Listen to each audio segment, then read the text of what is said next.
नमस्कार दोस्तों, जनधारा 24 में आपका स्वागत है। आज हमारे बीच एक ऐसी शख्सियत मौजूद है जो देश में किसी परिचय की मोहताज नहीं है, जो बस्तर में औषधीय पौधों की खेती के लिए भी जाने जाते हैं और साथ साथ अपनी साहित्यिक अभिरुचि के लिए भी पहचाने जाते हैं।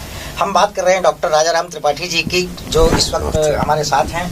और हमारे साथ मौजूद हैं आज की जनधारा समाचार पत्र के प्रधान संपादक सुभाष मिश्रा जी। आज राजाराम त्रिपाठी का हमारे स्टूडियो में आना एक सौभाग्य की तरह है।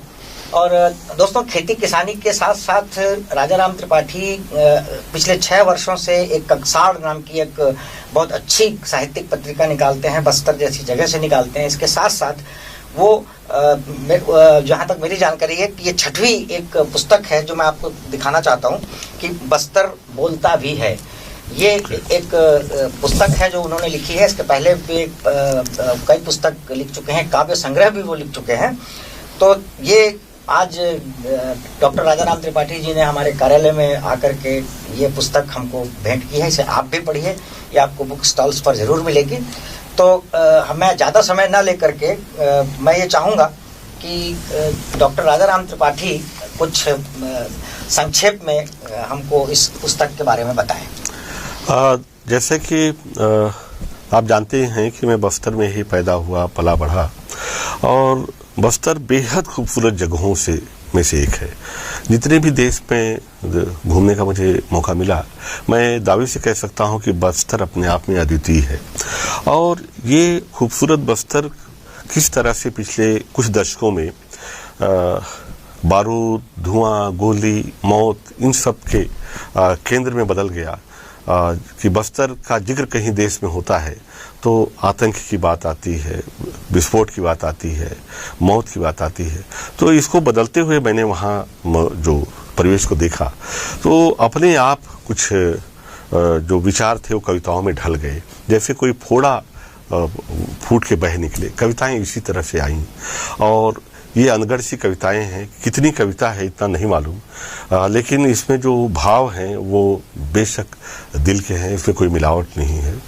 और मुझे लगता है बस्तर का अनछुआ पहलू जो दिल्ली से नहीं दिखाई देता, जो राजधानियों से नहीं दिखाई देता, वो इसमें प्रतिबिंबित होगा। हाँ, इसमें कई जगह प्रतिरोध के स्वर होंगे, क्योंकि कितना भी आप दबाएं तो आदिवासी जो 2 पाटों के बीच पिस रहे हैं, उनके प्रतिरोध के स्वर तो निश्चित रूप से दबी आवाज में ही सही, कराह के रूप में भी सही, इन कविताओं में आएंगे ही। धन्यवाद राजाराम जी।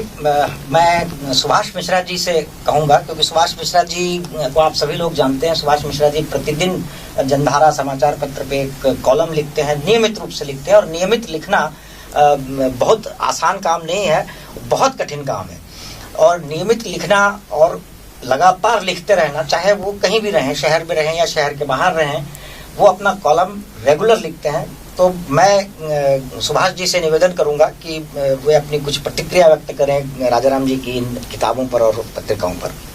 बहुत अच्छी बात यह है कि राजाराम जी हमारे साथ हैं। मैं उनको बहुत सालों से जानता हूं कि वो दरअसल अभी तक जो औषधि पौधों के लिए उन्होंने पूरी राष्ट्रीय अंतर्राष्ट्रीय पहचान बनाई, पर उनका एक साहित्यिक अभिरुचि है और उसी वजह से मैं उनसे ज़्यादा नज़दीक अपने को महसूस करता हूँ।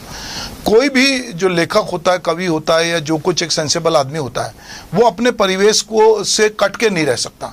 तो उसके भीतर कहीं ना कहीं वो अभिव्यक्ति होती है। तो एक तरफ राजाराम त्रिपाठी बस्तर को आर्थिक रूप से संपन्न बनाने की जद्दोजहद में लगे हैं, दूसरी तरफ बस्तर में जो कुछ घटित हो रहा है वो उसको देख रहे हैं। जो आदिवासी वहाँ का पिस रहा है, कभी वो माओवाद के चक्कर में पिस रहा है, तो कभी पुलिस से पिस रहा है, कभी नेताओं के चक्कर में पिस रहा है, और वो आदिवासी जहाँ है वहीं है। तो ये सब को जब राजाराम त्रिपाठी अपनी नज़र से देखते हैं तो निश्चित रूप से उन्होंने उसको कविता में ढालने की कोशिश की है। अरुण कमल की एक कविता है कि अपना क्या है इस जीवन में सब कुछ लिया उधार, सारा लोहा उन लोगों का अपनी केवल धार। तो राजाराम त्रिपाठी ने अपनी जो कविता है इस संग्रह में से बस्तर बोलता भी है, इसमें एक कविता मैं आपके सामने कहना चाहता हूं जो उनकी अपनी कविता है, जो मुझे लगता है कि बस्तर की अभिव्यक्ति है और बस्तर की पीड़ा को बहुत अच्छे तरीके से ये रेखांकित करती है। मुझे मेरा बस्तर कब लौटा रहे हो, मुझे मेरा बस्तर कब लौटा रहे हो, वापस ले लो चाहे अपनी नियामतें, उठा ले जाओ चाहे अपनी सड़कें, खंबे, दुकानें, उठा ले जाओ चाहे ये चमचमाती शराब की दुकानें, बिन सांकल के बालिका आश्रम, बिना डॉक्टर और दवाई के अस्पताल, बिना गुरुजी के स्कूल, बंद कर दो चाहे भीख की रसद, ये सस्ता चावल, नमक, चना की नौटंकी, बिना साहबों, मंत्रियों, विधायकों के भी हम जी लेंगे। कोदो कुटकी खा के पेज पसिया पी लेंगे, बिना तुम्हारी नियामतों के भी युगों से हम जिंदा थे, अब आगे भी हम जी लेंगे। आप तो बस मेरा बस्तर लौटा दो, मेरे जंगल, मेरी ज़मीन, मेरी फसलें, मेरा घोटुल, मेरी सोन चिड़ैया, मेरे त्यौहार, मेला मड़ई, मेरे साल वनों की शांति और मेरे जवान होते बच्चों की ज़िंदगी की गारंटी, इन सब के साथ मुझे मेरा बस्तर कब लौटा रहे हो। दोस्तों, बस्तर का हर आदमी यही कह रहा है कि मुझे चैन से रहने दो, जल जंगल ज़मीन की रक्षा मैं कर लूँगा, पर मुझे आप मेरे सुकून को लौटा दो।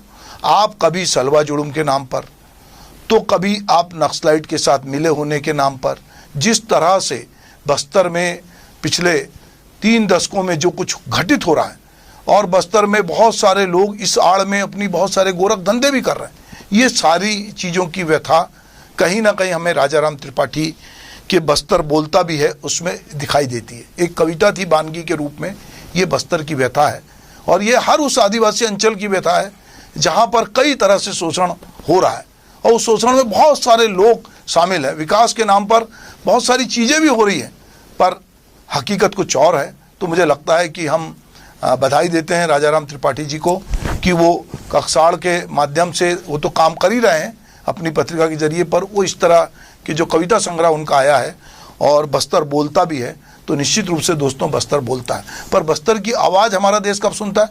जब वहाँ जवान शहीद होते हैं या लोग मारे जाते हैं। लोगों को वो बस्तर नहीं दिखता जो बहुत नैसर्गिक है, जो बहुत पवित्र है, जहाँ पे अबुझमाड़ है, जहाँ पे श्रम करने वाले लोग हैं, जहाँ पे भोले भाले आदिवासी बसते हैं। उस तरह का बस्तर नहीं दिखता लोगों को। जैसे ही बस्तर की बात होती तो लगता है कि गोलियां चल रही हैं, लोग मर रहे हैं। तो ये अभिव्यक्ति को इन्होंने एक यहाँ पर व्यक्त किया है। मुझे लगता है कि राजाराम जी को हम बधाई देते हैं, और मैं सबसे कहूँगा कि बस्तर को जानने समझने के लिए आप बस्तर बोलता भी है ज़रूर पढ़ें। धन्यवाद सुभाष जी, और राजाराम जी आपका भी बहुत बहुत धन्यवाद, आपने यहाँ समय निकाला तो ये किताब भी हमको भेंट की, इसके लिए आपको बहुत बहुत बधाई।